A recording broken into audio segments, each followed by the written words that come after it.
नमस्कार. मी गणेश तुकाराम शिंदे आपणा सर्वांचं आपल्या या यूट्यूब चॅनलवर स्वागत करत आहे. फेब्रुवारी 2025ला उघड झालेलं तुळजापूर तालुक्यातील तामलवाडी टोल नाक्यावर पकडलेली संशयित वाहन आणि 3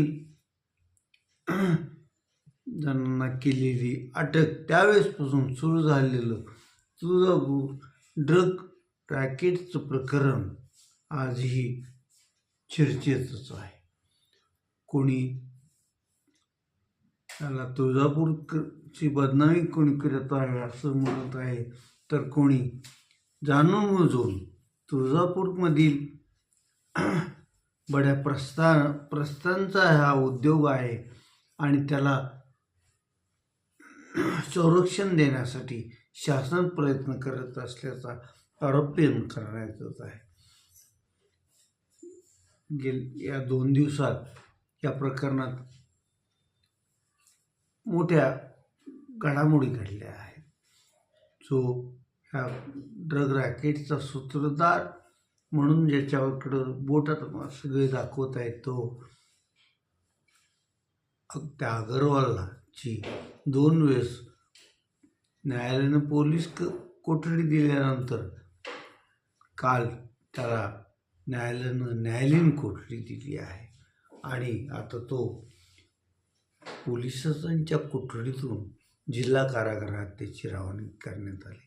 तर या प्रकरणात सतत बातम्या प्रकाशित करणारं किंवा त्यावर आवाज उठवणारं असं धाराशिव लाईव्ह हे जे चॅनल आहे, त्या चॅनलचे संपादक सुनील मधुकर ढेपे यांना काल या ड्रग तस्करी प्रकरणातील एक संशयित विकास छत्रे याच्या तक्रारीनुसार वरून पोलिसांनी खंडणी, ब्लॅकमेलिंग करणं आदी कलमाद्वारे मैलारपूर म्हणजे नळदुर्ग इथून अटक केली आहे. पोलिसांनी सुनील ढेपे यांना काल न्यायालयासमोर उभा केलं की नाही हे कळू शकलं नाही, परंतु त्यांना आज तरी न्यायालयासमोर उभा करावं लागेल एवढं मात्र नक्की. सुनील ढेपे यांनी विकास छत्रे यांना फोनवरून, व्हिडिओ कॉलवरून या प्रकरणात तुमचं नाव आहे, तुमची जास्त बदनामी आम्ही करणार नाही, त्यासाठी तुम्ही आम्हाला 1,00,000 रुपये खंडणी, ₹1,00,000 द्या, असं ढेपेंचं म्हणणं होतं, असं विकास छत्रेंचं सांगणं आहे. तर नेमकं यात काय घडले काय नाही हे विकास छत्रे, सुनील ढेपे या दोघांनाच माहीत. तसं दोघंही काही धुतल्या तांदळासारखे स्वच्छ नाही. विकास छत्रेच्या वरही यापूर्वी अनेक गुन्हे होते, त्यातून ते निर्दोष सुटले असं त्यांचं म्हणणं आहे. तर सुनील ढेपे पण गेली 20-25 वर्ष पत्रकारिता आहेत, परंतु सरळ सोट पत्रकारिता केली असं त्यांचं पण आत्तापर्यंतचं रेकॉर्ड नाही आहे. सतत कुणाला खिजवणं, चिमटे घेणं अशाच प्रकारची ढेपे पत्रकारिता करीत आलेले आहेत. त्यामुळं त्यांच्यावर वर्षातून एकदा तरी कोणीतरी हल्ला करतं किंवा कुठल्या तरी ह्याच्यात त्यांचं नाव असतं, असा आत्तापर्यंतचा इतिहास आहे. त्यामुळं हमाम में सब नंगे असाच हा प्रकार असावा असं मला वाटतं. मध्यंतरी ढेपे यांच्याविरोधात तुळजापूरचे आमदार राणा जगजितसिंह पाटील यांचेही काही आरोप होते. थेट ढेपे या ड्रग प्रकरणातून काहीतरी वेगळं करतात असं राणा जगजितसिंहांचं म्हणणं होतं. तर ढेपेंचं म्हणणं माझ्यावर दबाव आणून हे प्रकरणाला वाचा फोडू नये, या प्रकरणाचं बातम्या बाहेर येऊ नयेत यासाठी हा प्रयत्न चालल्याचं म्हणणं होतं. आता खरं खोटं काय ते पुढं आता विकास छत्रीच्या तक्रारी 4 महिन्यानंतर हा गुन्हा परवा गुन्हा दाखल झाला आणि काल ढेपेंना अटक झालेली आहे. आता या प्रकरणात खरं काय करायचं आहे, कोणाला वाचवायचे, कोणाला फासाला टांगायचे हे आता ज्यांनी हे प्रकरण सुरू केलं आहे त्यांनाच माहीत असणार. आपण फक्त पाहत राहायचं आहे, असं करून चालणार नाही. आपण पण आता सर्वांनी यामागं नेमकं सत्य काय आहे, तुळजापूर शहर आणि आसपासच्या भागातल्या तरुण पिढीला बिघडवण्याचं काम कोण करतंय, आपल्या स्वहितासाठी लोकांच्या घरावर नांगर फिरवण्याचा उद्योग कुणी सुरू करायला लावला आहे ह्याचं आपण आता स्वतःच उतरून तपासणी करावी लागेल आणि जनतेला यातून वाचवावं लागेल, एवढं मात्र खरं.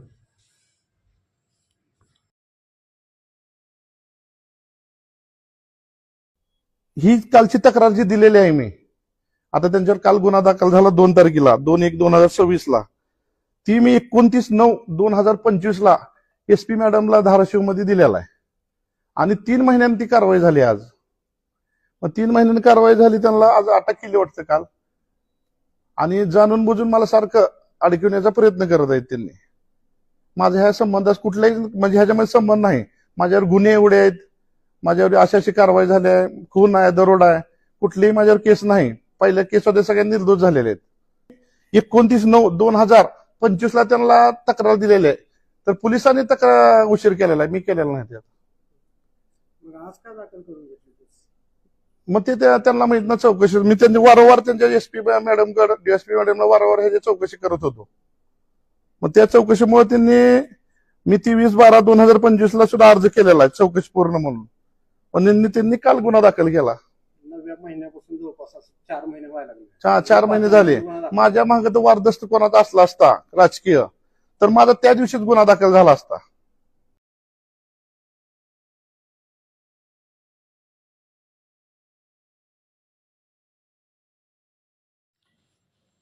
एक जानेवारी 2026 पासून सातारा येथील शाहू महाराज स्टेडियमच्या प्रांगणात सुरू झालेल्या साहित्य संमेलनात समारोप काल सातारा येथे पार पडला. 99वं साहित्य संमेलन साताऱ्यात संपन्न झालं आणि आता 100वं साहित्य संमेलन कुठं होणार याच्यासाठी आता इथून पुढं चर्चा सुरू होत राहील, त्याचा वेध घेतला जाईल.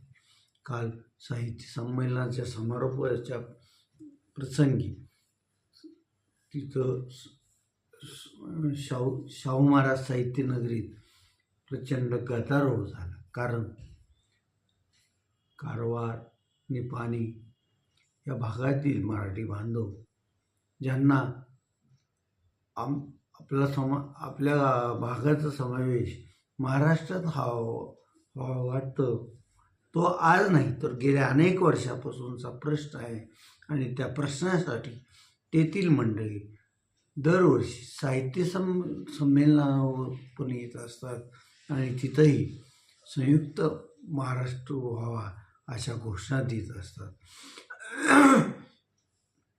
आमच्यावर जे कन्नड भाषिक अन्याय करतात त्यांच्या विरोधात आम्हाला सहकार्य करा, आम्हाला तुमच्यात सामावून घ्या, अशी त्यांची गेल्या अनेक वर्षापासून मागणी आहे. आणि या मागणीचं भिस्त उमडं तसंच केंद्राने आणि राजकीय पक्षांनी भिस्त ठेवलेलं आहे. हे प्रकरण सर्वोच्च न्यायालयात पण न्यायप्रविष्ट असून त्यावर पण तारीख पे तारीख असाच माहोल असतो. त्यामुळं मग कधी या प्रश्नाचं घोंगडं वाळं आणि हे कारवार निपाणी या भागातील मराठी बांधव महाराष्ट्रात सामील होते. याला सांगायला कोणी ज्योतिष पण नाही आणि कधी हे प्रकरण मिटेल याचंही कोणाला काही सांगता येत नाही. बघूया आता अजून किती दिवसात. आता आपण इथंच थांबूया. तुम्ही आपल्या यूट्यूब चॅनल सबस्क्राईब करा, लाईक करा आणि कमेंट्स पण नोंदवा. धन्यवाद.